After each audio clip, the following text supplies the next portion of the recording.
This video is an introduction to column family databases, also known as wide column stores, designed for handling big data. These databases are known for being scalable, flexible, and delivering high performance.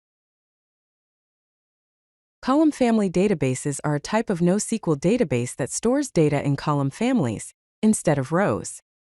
Here are some key characteristics. First, they have a dynamic schema, meaning the column structure can be flexible for each row.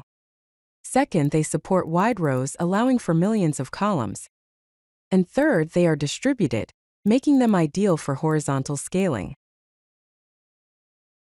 Let's examine the data structure hierarchy in column family databases.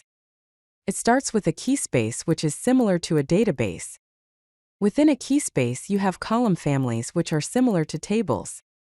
Within each column family, you have rows, and finally, each row contains columns. This is similar to a database containing tables, tables containing rows, and rows containing key value pairs.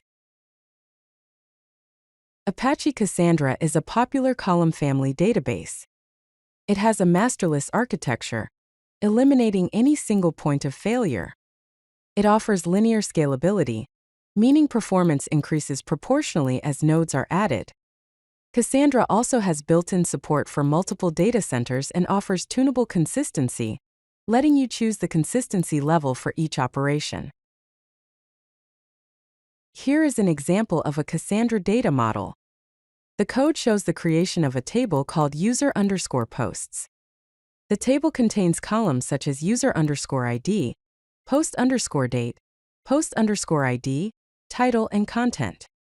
The primary key is defined by user_ID, post_date, and post_ID.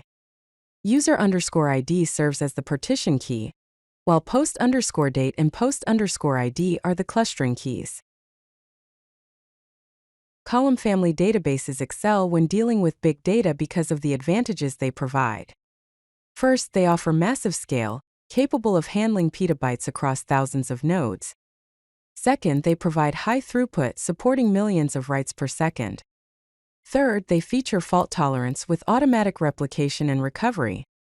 And finally, they have a flexible schema, allowing you to evolve data models without downtime. Let's discuss common use cases for column family databases. They are suitable for time series data, such as data from IoT sensors, metrics, and logs. They are also useful for messaging systems, such as chat applications and notifications. Additionally, they work well for e-commerce applications, where they can manage product catalogs and user profiles. Finally, they can be used for content management, handling media libraries and recommendations. Here are the key takeaways from this discussion. First, column family databases excel at handling massive, distributed datasets. Second, Cassandra provides linear scalability with no single point of failure. And third, column family databases are perfect for time series data, real-time analytics, and high-write workloads, making them an essential technology for modern big data architectures. If you like this video, hit that like button and don't forget to subscribe. Visit codelucky.com for more such useful content.